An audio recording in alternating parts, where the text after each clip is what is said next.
அரசாணையை புதிய அரசாணையை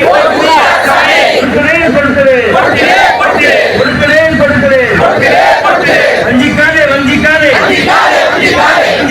வஞ்சிக்காதே உள்ளூராட்சி செயலரை புதிய அரசாணையை கொடுக்கிறேன் போராட்டம் இது போராட்டம்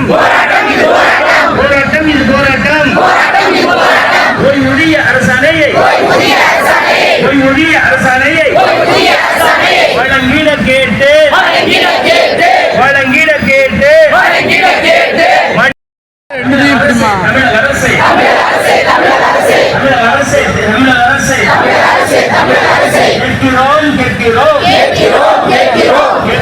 கேட்கிறோம் புதிய அரசாணையை மடி பிச்சை கேட்கிறோம்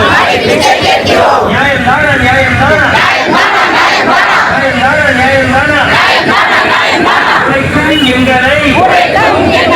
உழைக்கும் எங்களை கையென்ன விடுவது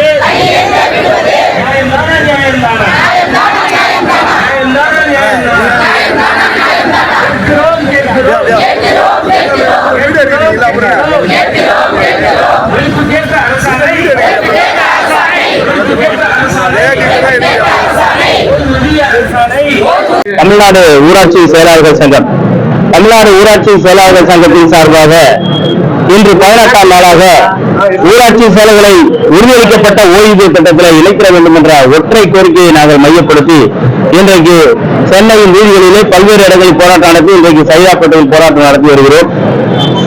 எங்களுடைய ஒற்றை கோரிக்கை என்பது 2018 முதல் முறையான காலமுறை ஊதியத்திலே முழு நேர பணியாளராக இருக்கின்ற கிராம ஊராட்சி செயலர்களுக்கு தகுதியான ஓய்வூதிய திட்டம் என்பது டாக்ஸ் திட்டம். தமிழ்நாடு அரசு அறிவித்திருக்கின்ற உறுதியளிக்கப்பட்ட ஓய்வூதிய திட்டம். அந்த ஓய்வூதிய திட்டத்தில் இணைக்க வேண்டும் என்று நாங்கள் தொடர் போராட்டம் எடுத்து வருகிறோம். பிற பணியாளர்கள் இதே போன்று 15,500 வழங்குகின்ற அதே பணியாளர்களுக்கு வழங்கக்கூடிய அந்த ஓய்வூதிய திட்டத்தை வழங்குங்கள் என்று சொல்கிறோம். ஆனால் மாறாக தமிழ்நாடு அரசு பகுதி நேர பணியாளர்கள் சிறப்பு காலமுறை ஊதியத்தில் இருக்கின்ற பணியாளர்களுக்கு 3,400 ரூபாய் ஓய்வூதியம் என்று அறிவித்திருக்கிறார்கள். இன்று காலை கூட மாண்புமிகு முதலமைச்சர் அவர்கள் மகளிர் உரிமை தொகை 5,000 ரூபாய் கொடுத்திருக்கிறார்கள். இன்னும் வருகிற 2.7 2,000 ரூபாய் என்று அறிவித்திருக்கிறார்கள். ஆனால் அதெல்லாம் மகிழ்ச்சி தான். ஆனால் இந்த பாருங்க எத்தனை ஆயிரம் பணியாளர்கள் மடிப்பிச்சை வேண்டு கொண்டிருக்கிறார்கள். மடிப்பிச்சை வேண்டுகின்ற இந்த பணியாளர் கோரிக்கை என்ன? நாங்கள் 30 ஆண்டுகள் 35 ஆண்டுகள் பணியாற்றுகிறோம். எங்களுக்கு 2018 முதல் தகுதி இருக்கிறது. எங்களை உறுதியளிக்கப்பட்ட ஓய்வூதிய திட்டத்தில் இணைக்க வேண்டும் என்று 18 நாட்களாக இங்கு நாங்கள் பல்வேறு விதமான போராட்டங்களை எடுத்துக் கொண்டிருக்கிறோம். அதை மாண்புமிகு முதல்வர் அவர்கள் தயவு செய்து கருணை கூர்ந்து அதை நிறைவேற்றித் தர வேண்டும். எங்களுடைய கோரிக்கை நியாயமில்லாத கோரிக்கை என்றால் பரவாயில்லை, நியாயமான கோரிக்கை என்று அனைத்து அலுவலர்கள் சொல்கிறார்கள். வெறும் அரசாணை வெளியிடுவோம் என்று சொல்கிறார்கள். ஆனால் மிக குறுகிய நாட்களில் இருக்கிறது. நாங்கள் மிகுந்த கிராமத்திலிருந்து வந்து மிகுந்த சிரமப்பட்டவருடைய சகோதரர்கள் எல்லாம் கண்ணீர் விடுகிறார்கள். நீங்கள் பார்க்கிறீர்கள், வருத்த வேதனையோடு இருக்கிறார்கள். இப்படிப்பட்ட நிலையிலே அந்த அரசாணையை உறுதியளிக்கப்பட்ட ஓய்வூதியத்தில் நாங்கள் 30 ஆண்டுகள் 35 ஆண்டுகள் நாங்கள் பணியாற்றி வருகின்ற எங்களுக்கு தகுதியான ஓய்வூதியத்தில் இணைக்க ஒரு அரசாணை வெளியிடுவதற்கு அரசு இன்னும் தாமதிக்கிறது. குறிப்பாக சொல்ல வேண்டும் என்றால் நாங்கள் ஆண்டுக்கு 36 கோடி ரூபாய் கட்டுவோம்.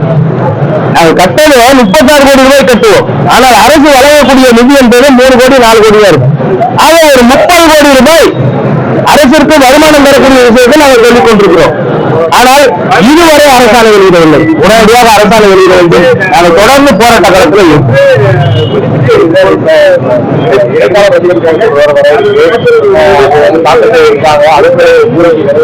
நிச்சயமாக கோரிக்கை செவ்வாய்க்கிழமை எடுக்கிறது. முதலமைச்சர் நினைத்தால் ஒரு நிமிடத்தில் அரசுக்கு தனி நேரம் கிடையாது. அரசு நினைத்தால் எப்ப செய்ய. அதனால முதல்வர் அவர்கள் உடனடியாக வெளியிடுவார் என்று நம்பிக்கையோடு காத்திருக்கிறோம். எங்களுடைய நோக்கம் ஏற்கனவே பல முறை பேச்சுவார்த்தை நடத்தி இருக்கின்றோம், எழுதி வாங்கி இருக்கிறோம். அதனால் எந்த பதவியும் முடிவடையவில்லை.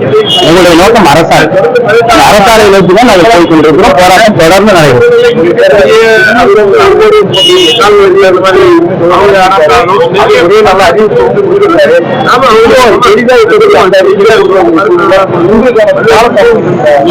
காலதாமதம் தெரியல. அந்த காலதாமதம் 2015 ஒரு முன்னுக்கு இல்லை.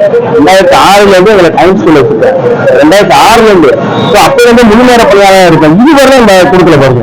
இதுக்குமே எல்லாம் காலவாசம் முதலமைச்சர் நினைச்சா ஒரு நிமிஷம் ஓய்வூதியத்தை பொறுத்த வரைக்கும் எல்லா தரப்பினரும் அரசு சார்ந்த நிர்வாகம் கேட்டுட்டு தான் இருக்கு. இந்த விஷயத்துல நிதி இல்லைன்னு சொல்லிட்டு தான் இருக்காங்க. நீங்க தொடர்ந்து போராடி எப்படி இந்த காலை கூட மாண்புமிகு மேலவர் அவர்கள் பொருளாதார வளர்ச்சி இரட்டை இலக்கத்துல இருக்கின்ற நிதி இல்லைங்கிறது ஒரு பக்கம் அவங்க சொல்றவங்க சொல்றாங்க. பட் முதலமைச்சர் அண்ணாவே இருக்கிறது இன்னொன்று நல்லா தெளிவா எங்களுடைய நிதி என்பது ஏற்கனவே எங்களுக்கு உள்ளாட்சியில ₹1 கொடுக்குறாங்கன்னா அந்த ₹1 எல்லாம் கொடுக்கலாம். இன்னொரு ₹1 கொடுக்கணும்னு நாங்க சொல்லல. ஏற்கனவே உள்ளாட்சி ஒவ்வொரு உள்ளாட்சி மன்றங்களுக்கு நிதி பகிர்வு இருக்கு. அந்த பகிர்வு நிதியில கொடுக்கின்றோம். இதுக்கு அதுக்கு சம்பந்தம் இல்லை. தமிழ்நாடு ஊர்நடை போடுவது நிதி காலை கூட மாண்பு முதல்வர்கள் சொல்லியிருக்கு. கோரிக்கை எங்க தடைபெறும்? எங்களுடைய கோரிக்கை நிதித்துறையை தான் தடைபெறுவது என்றுதான் தகவல்.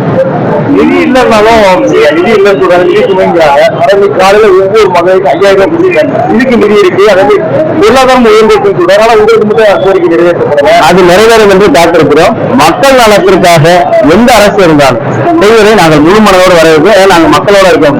ஆனா அந்த 5000 கூட எங்களுக்கு கிடையாது. அது வேற விஷயம். எங்களுக்கு தகுதியானது என்னது? எங்களுக்கு தகுதியானது ஓய்வு திட்டத்துல இணைக்கணும். அதைத்தான் நாங்கள் அதை தர வேண்டும். அதற்கும் பொருளாதார இதுக்கு சம்பந்தமும் உள்ளாட்சி தகுதியிலிருந்து அவங்க தரோம்.